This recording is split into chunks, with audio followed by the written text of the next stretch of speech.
So during our last mission, we had performed recon in this little valley here on Hai Shi Dao, only to discover that there was a facility that was occupied by a whole lot of mean, big, like, mercenary VTs. There was a lot of running, as I recall. There was. And now we're going to be running back in there. Not really good at noticing when things are bad, are we? No, it's fine, because we plan to blow the place the fuck up. Oh, well, fair enough then. Yeah. So yeah, this mission is very clearly reusing the same map that we went through during the last mission, but like as you'll find, like the idea is to get inside the facility, so this whole trek back through the valley is really only about like a third of the actual mission itself. It's definitely one of the longer ones, I mean, hence why we got 40 minutes to work with, but it's also why, kind of regardless of the VT you want to go, you gotta make sure you have enough, like, supply choppers on hand. Because once we go inside, it's an enclosed space. You're not really gonna be able to call a chopper in there. We're actually going inside the base this time. Yep. And I figured for this, we might as well go in, like, with the VT that scared us away the first time. Massive knee pads. Yep. The Jaralaccs is like... It is the first actually heavyweight type AC. I almost said AC. What the fuck am I... This isn't the right game. Crossing the streams, man. That's not good. Oh, no. You fucking idiot. But no, the Jaralaccs, both the like N and C types are like the first time you come across like heavyweight VTs in the game, which obviously means in this case like the most immediate thing that they do is like they carry a lot more stuff. They got bigger, heavier weapons. Yeah, I was gonna say, when they say heavyweight, do they mean in terms of armaments or speed? Or both. Yeah, well, yeah, it's kind of. Well, less so with, like, speed, because I feel like regardless, like, when you're going into 5th gear, and especially with override, like, how fast or slow, like, each unit is by comparison starts to feel marginal. It does mean a lot more fuel consumption, because you're expending a lot more energy just to move something this heavy. Yeah. Is this the first mech we've had with night vision, or is it just the first time we've needed to use it? No, like, all Gen 2s, or I believe, like, actually have this. I forget, actually, no, I don't think Gen 1 even has it. I'm completely blanking on that. Yeah, it's the thing with this where it's, like, night vision is in a similar situation with this as the manipulator arm, where, like, you technically have it a lot earlier than you think you do. It's just that the game only tells you, okay, it's kind of recommended here. Also, it just so much feels like you're speeding the mech apart. Yeah, and you saw what happened there when you try and come to a sudden stop after speeding through, like, in 5th gear and override. Like, just the sudden stop makes you topple over onto your ass. Yeah, this is definitely not Armored Core. Yeah. So, there is also, like, one extra thing that I do know is, like, specific to Gen 2 VTs and up. If you're looking at, like, the mini-map up top, you can see, like, the red, like, marking for the enemy up ahead. However, that one was clearly not attacking me because he's too far away, yet I was still getting, like, a readout saying that missiles were locked on. The thing with certain, like, Gen 2 and Gen 3 VTs is that one of the sort of traits that can be applied to certain units is stealth. Stealth in this case means it just does not show up on radar, so... You're going to say walking around with a giant thumping mech's not particularly stealthy. Well, I mean, sure, but we're in, like, in a valley. We got, like, a lot of high walls and, like, terrain and stuff that kind of would reduce visibility to an extent. So it's like, and there's a dubstep festival just in the next valley over, so that provides perfect cover. Yeah, but, so yeah, in that situation, you do have to rely a bit more on, you know, acquiring the targets and, like, kind of, like, knowing where they are on your main, like, monitor. as opposed to just trying to figure out where they are in advance through the map. So I take it you're not going for 100% kills on this one? Nope, it's very much impractical just because of how, you know, you have limited supplies. Even if you are in free mission where you can theoretically summon an infinite amount of supply choppers, but there's also the time limit to think about. Yeah. Plus, we've already gone through this valley in the first place. The more interesting part of the mission is inside the facility anyway. And at least that's also when I'll show off some of the more unique stuff to the Jaralacc itself. So anytime you go, like, faster than second gear, it feels like the mech's about to shake itself apart. Yeah, it's kind of a thing where, like, as much as I like going fast, I feel like it happens with like pretty much all the VTs, but I feel like I want to say I felt it more with the Jaralacc in this instance, where like the shaking got a bit too much that I was worried it might give me motion sickness, even though I'm pretty sure it wasn't. It was just hella disorienting. Definitely doesn't help that the screen starts distorting as well. Oh yeah. Over. This is Wagon Master. Oscar 3, what is it? This is Oscar 3, requesting supplies. Send supply chopper ASAP. This is Wagon Master. Roger that. The supply chopper is on its way. This is Wagon Master. How you doing, buddy? You good? I'm always amused by like whatever the hell like that line delivery is, like for Oscar 3, you know, like your player character. He sounds like he's on the verge of tears. It's very much an instance where you realize that even though this game clearly does have English voices, you know that they just got people off the expats off the street in Japan and just told them, hey, go into the booth, say some stuff, go on with your day. Here's some money for a coffee. I think that's how they recorded most games up until about 97. Yeah. In Japan. In fact, I feel like I maybe forgot early 2000s. In fact, I feel like I forgot to mention this detail from what I assume it was like all the way back in the prologue with like that cutscene with like the instructing officer, the big black dude whose skin texture looks really awkward even in his cardboard cutout. But his voice, like, even though he's not doing the usual shouting, I want to say it's the same voice actor for Professor K in Jet Set Radio.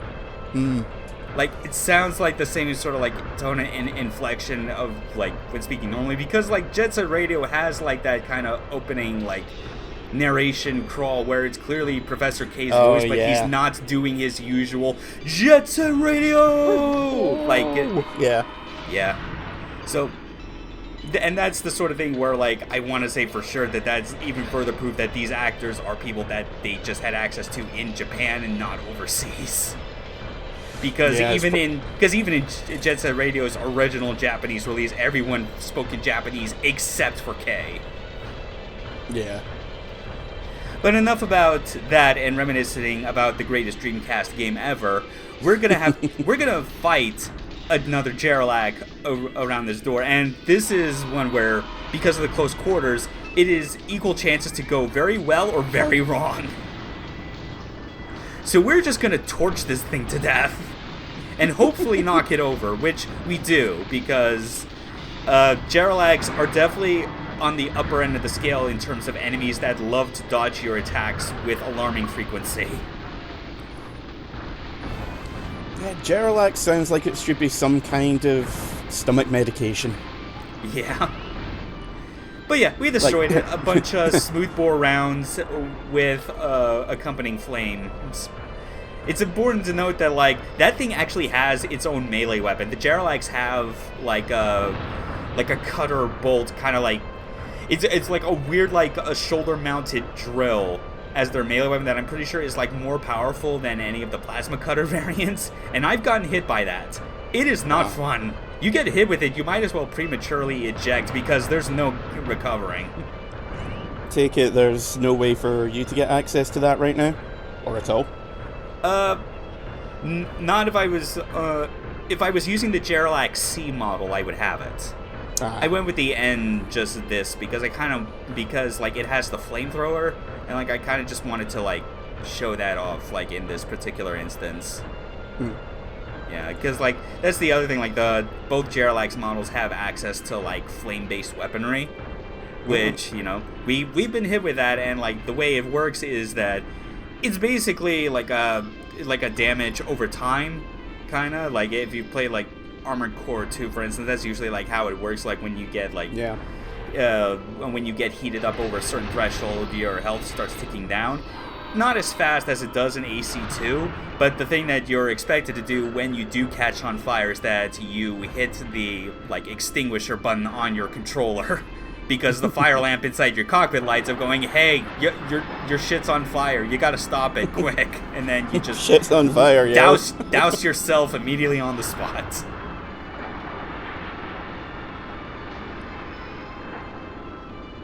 So yeah, like this base is is just one big corridor in a way, but it is like I said, we're inside, so we're having to be a bit smart and hopefully like efficient with how we use our resources, because, you know, if things start to get low, you know, if we run out of fuel, we're essentially marooned.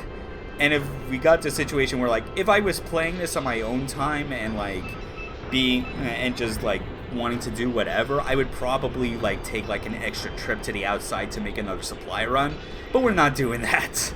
This mission goes on long enough already as it is. But I do like this bit where these hallways are basically bridges overlooking like a cavern, and if you're really good, you can just snipe all these giraffes while moving forward. It feels especially rewarding when you do it. I don't get all 5 just because I kind of misestimated my effective range for firing. Why aren't those bridges destructible? Probably because we'd fall to our deaths as well, and we kind of need to cross that bridge. Damn it. Yeah. Oh yeah, speaking of range, that's something that I actually need to explain a bit about this game. One of the sort of mechanics about the game that is extremely binary when you think about it, because I initially was unsure about whether or not like the whole weight limit like worked like in a binary sense, but I know for weapon ranges it absolutely does. When you select a weapon, when you look at its stats, it highlights its effective range. Like, let's say we'll use the 315 smoothbore as an example, since it's the one that we had even as far back as the Decider in the first mission. That one, it has a maximum effective range of 1,500 meters.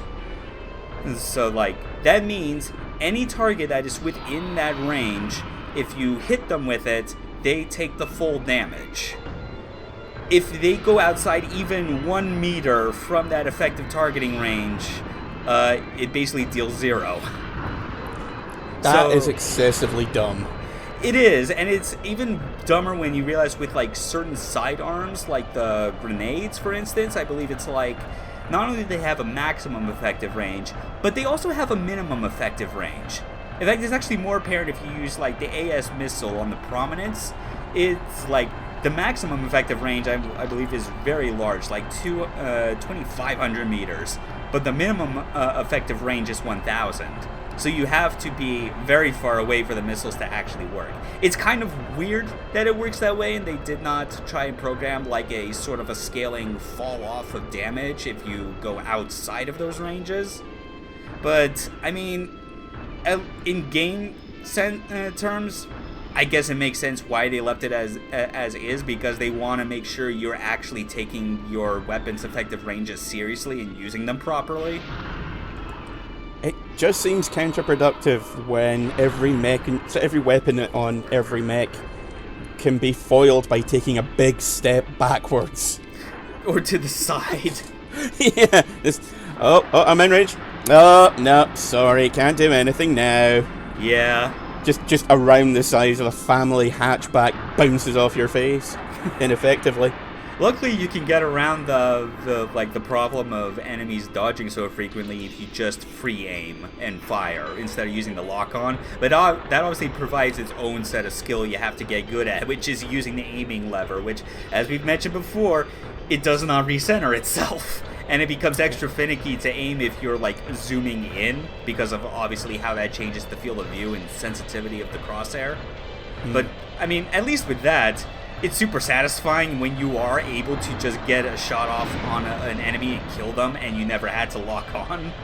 But that's just because of, like, one of the programming things in this game where, like, the rate at which enemies will dodge is solely based on whether it is checking for you if you have an enemy locked on. That's all it is. And that ends up being their downfall much later when we get a certain weapon. It's not an exploit, it's a legitimate strategy. That's what they all say. I mean, we already explained last video what, like, the actual exploit was, which is dumping your magazine and firing a shot off at the same time to avoid the reload times.